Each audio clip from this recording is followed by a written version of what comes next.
అగ్రిఫార్మ్ TV viewers కి ప్రేక్షకులకి subscribers కి అందరికీ నమస్తే అండి। ఇప్పుడు మనం ఈ వీడియోలో చూస్తున్న కోళ్ళు వచ్చేసరికి అసిల్ మల్టీ కలర్ ఇవి ప్రెజెంట్ నిన్ననే 150 పిల్లలు తీసుకోవడం జరిగింది।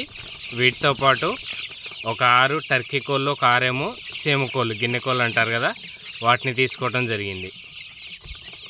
ఇవి ఎక్కడి నుంచి తీసుకున్నాను, ఎంతగా తీసుకున్నాను, ఏంటి అసలు ఇవి ఎంతవరకు మొటాలిటీ అవుతాయి, ఎంతవరకు మనకి చేతికి వస్తాయి ఏంటి అనేది ఎప్పటికప్పుడు వీడియోస్ ద్వారా డీటెయిల్స్ ఇస్తూ ఉంటాను।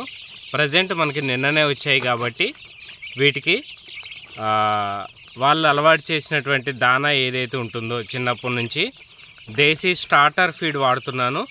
అండ్ ఇవి వచ్చేసరికి 45 డేస్ చిక్స్ దేశీ స్టార్టర్ ఫీడ్, ప్రజెంట్ అయితే దేశీ స్టార్టర్ ఫీడ్ వాడుతున్నాను। అలానే మనకు ఒక్కసారే వాటర్ అనేది చేంజ్ అవుతుంది కాబట్టి ప్రజెంట్ మన ఫామ్లోకి వచ్చిన తర్వాత మార్నింగ్ అండ్ ఈవినింగ్ ప్రతిరోజు కూడా ఒక 3 డేస్ వరకు నియోడెక్స్ ఫోర్ట్ కానీ లేదా అజిత్రోమైసిన్ కానీ ఈ రెండిట్లలో ఏదైనా వాడుకోవచ్చు।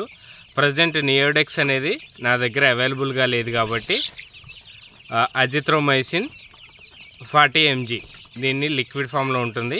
దీన్ని 1 ml 1 లీటర్ చొప్పున ప్రజెంట్ అయితే వీటికి వాడుతున్నాను।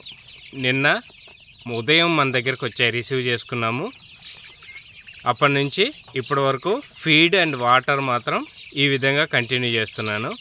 అండ్ వీటిని ఎంతవరకు పెంచుతాము, ఎంతవరకు వీటిలలో మొటాలిటీ లేకుండా మనం సక్సెస్ఫుల్గా ఎన్ని డేస్కి ఇవి పెరుగుతాయి, వీటన్నిటి డీటెయిల్స్ మీకు వీడియోస్ ద్వారా అందించడం జరుగుతుంది। ఇంతకుముందు మీకు పాత వీడియోస్లో చూసుకుంటే సోనాలీని 1 మంత్ చిక్ తీసుకొని డెవలప్ చేయడం జరిగింది, వాటిని పెంచడం జరిగింది। కాకపోతే వాటిలలో పెద్దగా గ్రోత్ రావట్లేదు అన్న ఉద్దేశంతో ఈసారి ఈ బ్యాచ్ని ఏదైతే ఉందో ఈ బ్యాచ్ని తీసుకోవటం జరిగింది। అలానే దీంతో పాటు ఇంకొక వేరే రకాన్ని కూడా, అది మనకి తమిళనాడు బ్రీడు అసిల్ పెరువిడై అని కూడా ఒక బ్రీడ్ ఉంది, దాన్ని తీసుకోవడం జరిగింది। దాన్ని కూడా నెక్స్ట్ వీడియోలో ఎన్ని చిక్స్ తీసుకున్నానో ఏంటి ఆ డీటెయిల్స్ ఆ నెక్స్ట్ వీడియోలో ఎక్స్ప్లెయిన్ చేస్తాను। ప్రస్తుతానికైతే ఇవి అసిల్ మల్టీ కలర్, ఇవి వచ్చేసరికి మనం 150 పిల్లలు తీసుకోవడం జరిగింది।